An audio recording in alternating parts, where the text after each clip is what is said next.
Okay, this video is for solving absolute value inequalities of one variable.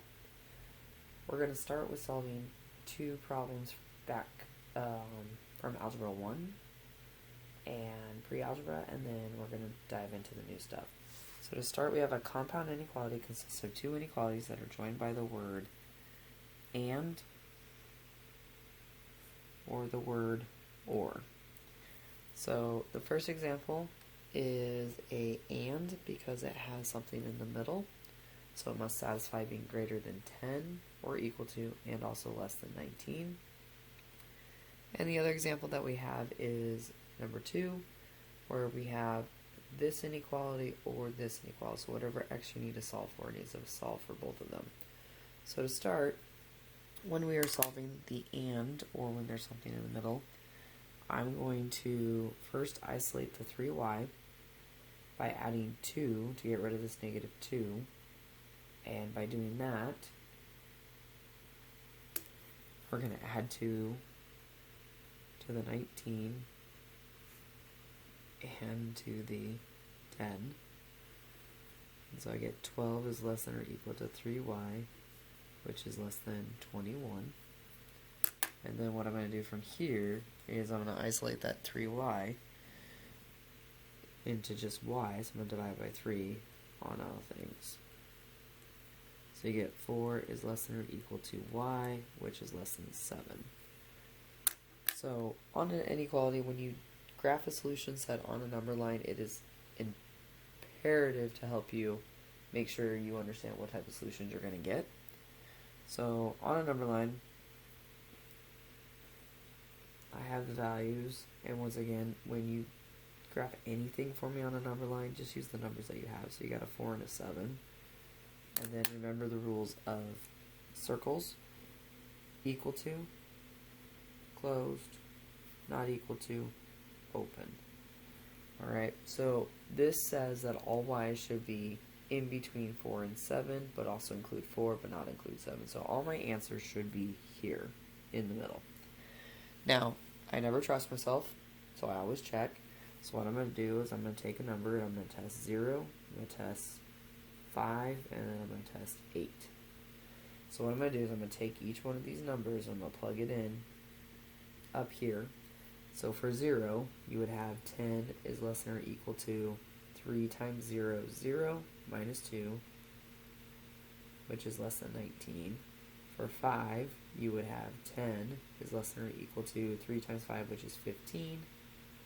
15 minus 2 is 13, which is less than 19. And if you plug in 8, you get 10 is less than or equal to 3 times 8 is 24.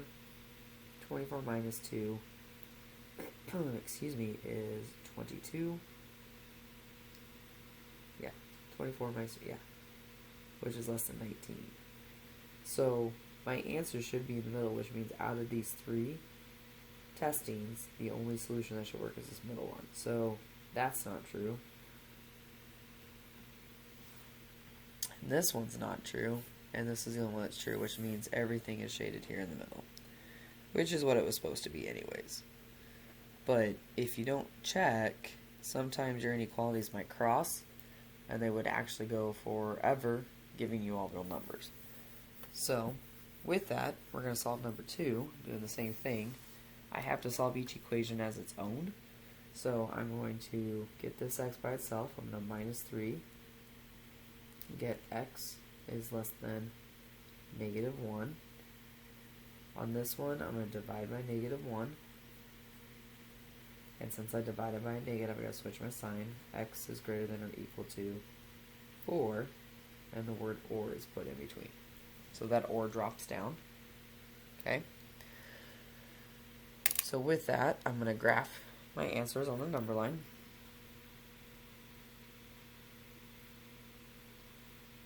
I guess I should have done that over here too. I don't care if these arrows are on there, but probably should do it. My answers are negative 1, and my answer is 4. So those are my two values. On negative 1, I have an open circle. On 4, I have a closed circle. And it says I should have all the x's less than -1, which means an answer here.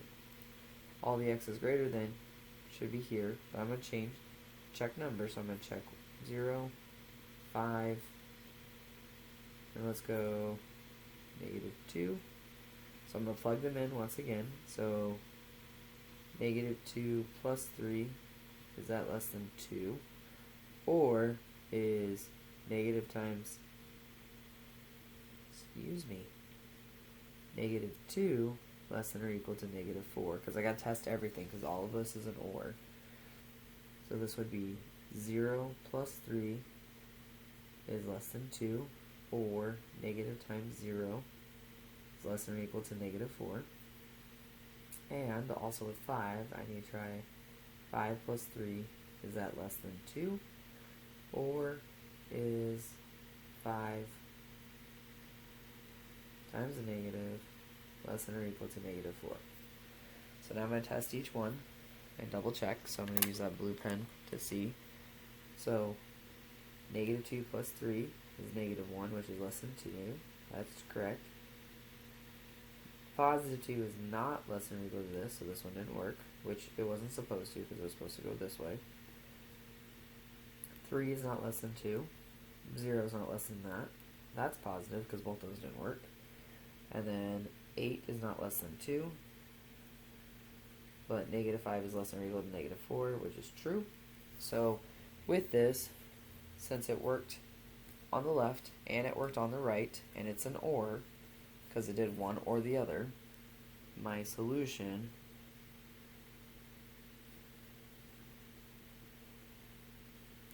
is like this.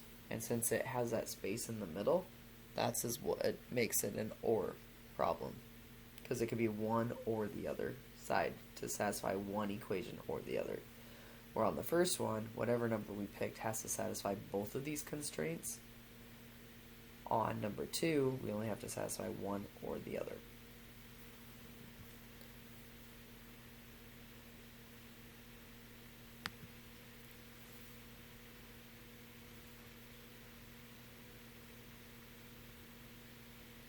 Okay. Sorry for the break, my throat is killing me. So when solving an absolute value inequality, follow these steps. Get the absolute value brackets alone. You never distribute inside. Make sure that the absolute brackets are on the left. I'll explain that here in just a second. And decide whether it is an and or an or compound inequality. And you do that by making sure your absolute value is on the left. So there's two things with words. So you have absolute value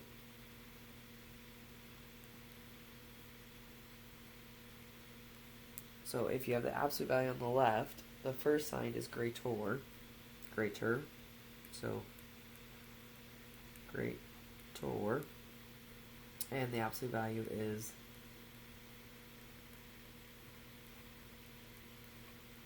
less than. And what that does is it tells you, if you have it the correct way, this is what your shading answer should be, and allows you to get the correct answers. So it lets you know if your inequality is going to be an or an and I always graph to double check, because I know this, and I've been using this for about 4 years. But if I make a sign error and I forget to switch a sign and still solve correctly, I rarely do that. But if it does happen, then checking my answers is always best. So the first thing we're going to do is we're going to rewrite it with absolute value bar on the left, so make sure that the symbol's still facing the correct way. And just like what we did before, we look at the two cases. So we have the exact as is, so we have 2, which is greater than 2, or we have a -2. Now, what I did to this problem is I added a negative in, and with an inequality, not only are you going to do the opposite, but you also got to switch that sign. So when you do the opposite with inequalities, you change the sign of the value, and then you also switch the inequality symbol. So that's our two equations. So now what we do is we take what's on the inside of the inequality, and we solve this scenario and this scenario. Now when I say or versus and, I'm not doing it based off this. This is the two cases I must try. I have to try this one and this one. So I have D is less than 2,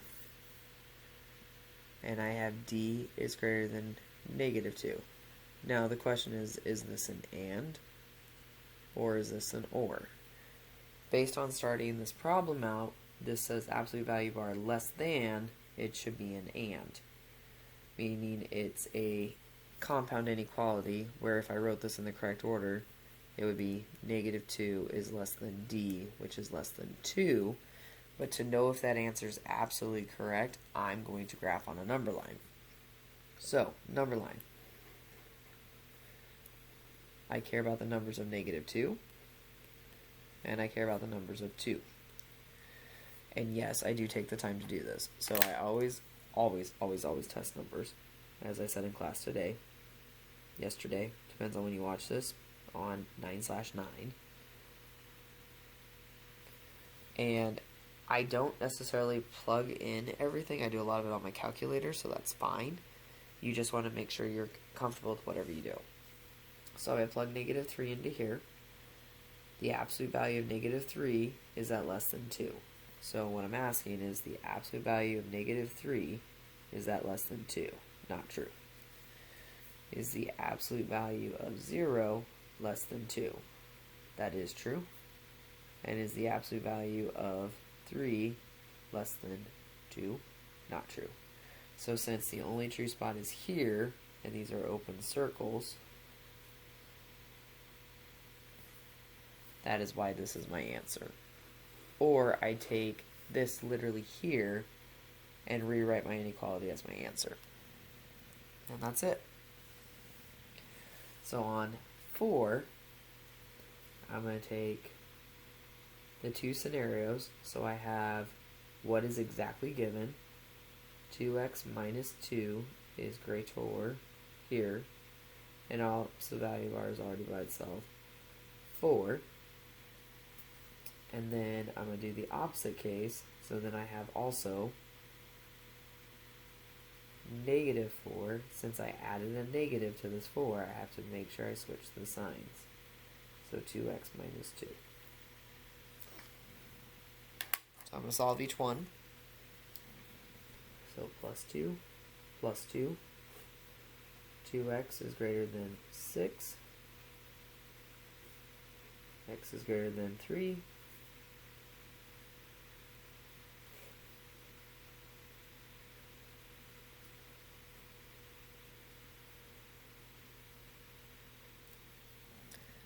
And negative 1.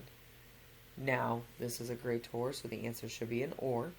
But to double check if it's an AND or an OR, I always graph.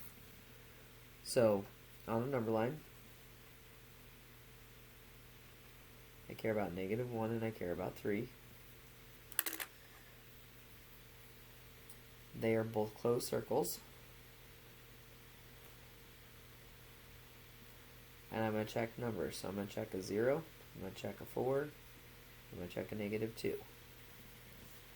So, in my calculator, which I didn't bring home with me, otherwise I'd show you through my calculator, I do all this stuff on my calculator. So the absolute value, so 2 times negative 2 is negative 4, minus 2 is 6. So that becomes negative 6. Is that greater than or equal to 4? Plug in 0. 2 times 0 is 0. 0 minus 2 is going to be the absolute value of negative 2. Is that greater than or equal to 4? And then the last one I need to try is 4. So 2 times 4 is 8. 8 minus 2 is 6. The absolute value of 6 is that greater than or equal to 4. So this is true because 6 is greater than or equal to 4 because absolute value of negative 6 is 6. This is not true because 2 is not greater than or equal to 4. And then this is true. So since this shades outwards on both of these, that puts the word OR here. So then I have x is less than or equal to negative 1, or 3 is less than or equal to x. And what that means is in my actual answer, based on what you solved up here, you actually have to put that answer of x in there. So it doesn't matter which way you write it.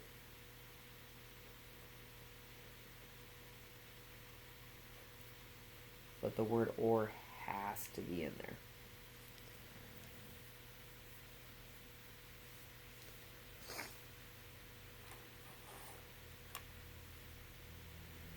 So last but not least, we have number 5 here. I'll move my paper here just a little bit so I don't go off the table. Okay, so now, I forgot about my zoom button. That zooms in really close, holy cow.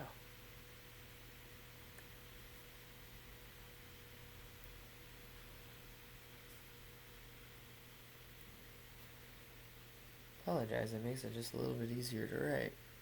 I'm going to refocus here. It does not include my fingers.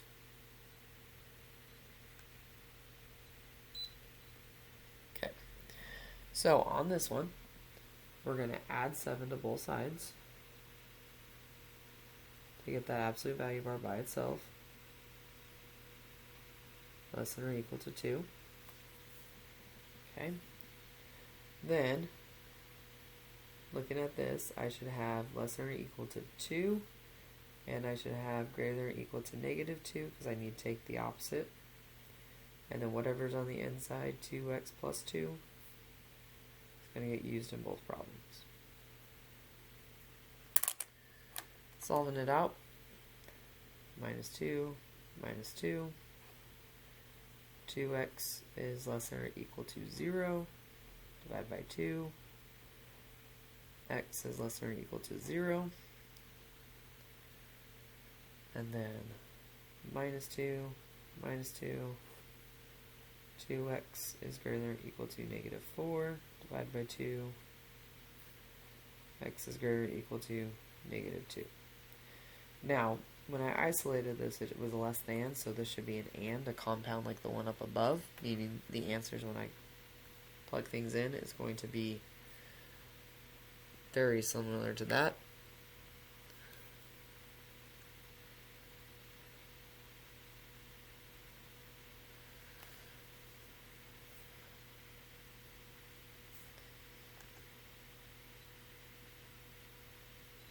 There we go. So, number line,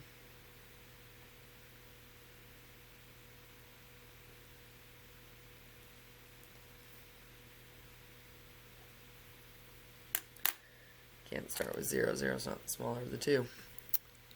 Then I'm going to test numbers. I got to test negative 1, 1, negative 3. And so I'm going to plug those in the original equation. So when I use negative 3, when I use negative 1, and when I use 1, I get the absolute value of 2 times negative 3 plus 2 minus 7 is absolute value, or sorry, is less than or equal to negative 5. Absolute value of 2 times negative 1 plus 2 minus 7 is less than or equal to negative 5. And last but not least,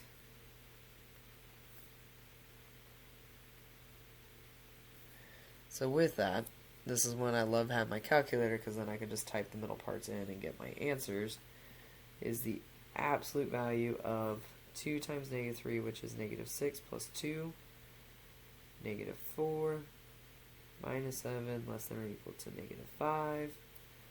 2 times negative 1 is negative 2 plus 2 is 0.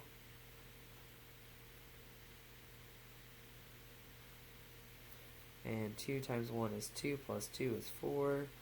So absolute value of 4 minus 7 is less than or equal to negative 5.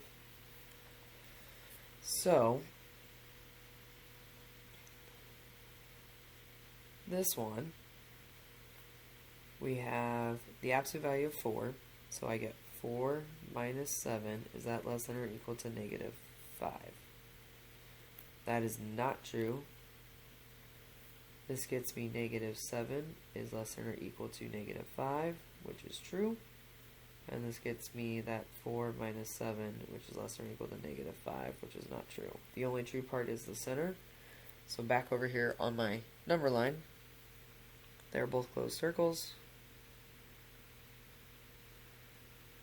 So you take the numbers of what you have, And I'm running out of room on top of this, but to write them correctly, you go -2 is less than or equal to x, which is less than or equal to 0. And that would be your final answer. The worst part is plugging in, because I know the tricks and I know the greater or less than from up here up above 100%. But I don't trust myself, which is not a good thing to say. But literally, if I know I possibly won't do right, I'm going to always make sure I plug in my answers to see if they work. Remember to do homework 8 for your homework. And if you have any questions on it, or the ones from last night, which was homework 7, answers are on Schoology. So if you go play around with the Schoology folders for Standard 7, you will find them. If you have any questions, if I do anything wrong on any of them, or if you don't think I'm right on one of them, please message me and let me know.